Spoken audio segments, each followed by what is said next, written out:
welcome back to my channel. In today's video, I will be reviewing this Wet n Wild contouring, kita nyo ba? Wet n Wild contouring palette contour. So, ang nakuha kong shade is the Caramel Toffee. Ayan siya, Caramel Toffee.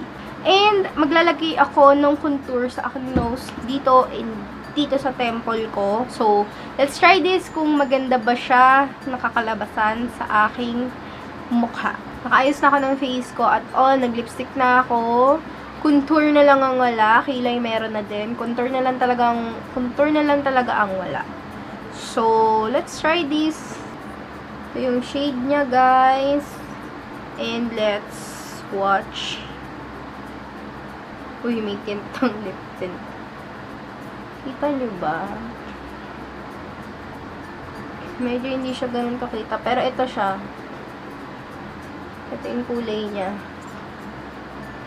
Ayan, lumabas na. Yan yung kulay ng pang contour. And the other one, ito ata siguro yung highlight. Ayan. Ayan siya. Ayan yung color niya as swatches. And then, let's put on my nose para tumangos ang ating ilong. Medyo powdery siya, guys.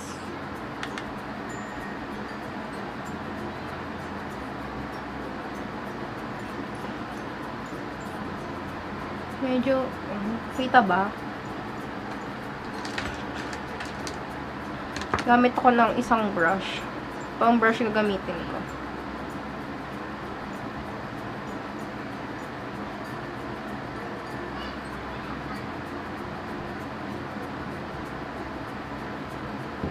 Yan, lumabas na siya.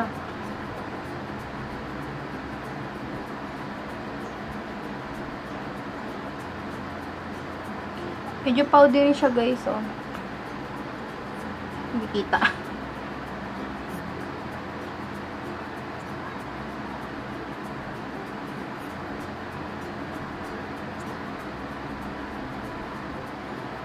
May kakaiba siyang amoy. Parang amoy ng bago na hindi ko mawari. Parang bagong gamit. Parang ganon. Ganon yung amoy niya.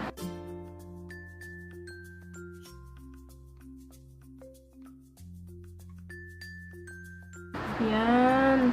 Uy, in fairness. Kitang-kita ang ilong ko. Pinagkaitan. So, lagay lang natin dito. Lagay tayo sa nose.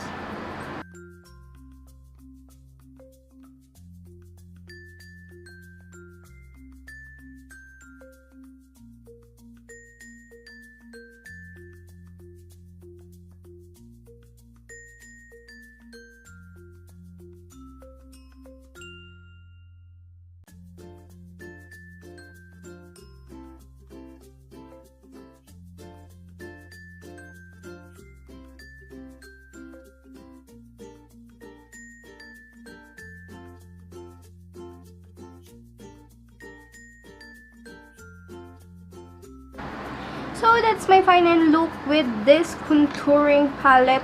So, I think this contour is super ganda. Although, medyo mapowdery siya, ang ganda nung shade niya sa face ko. And then, I only bought this for 294 pesos nung nag-sale siya. And sobrang laki niya na. As you can see, cover na cover siya sa aking palm. And super sulit na to. And super pigmented nung kulay niya. If you want another video, reviews like this, comment lang kayo sa baba kung anong product yung gusto nyong i-review ko. And then, see you on my next video. Bye, guys!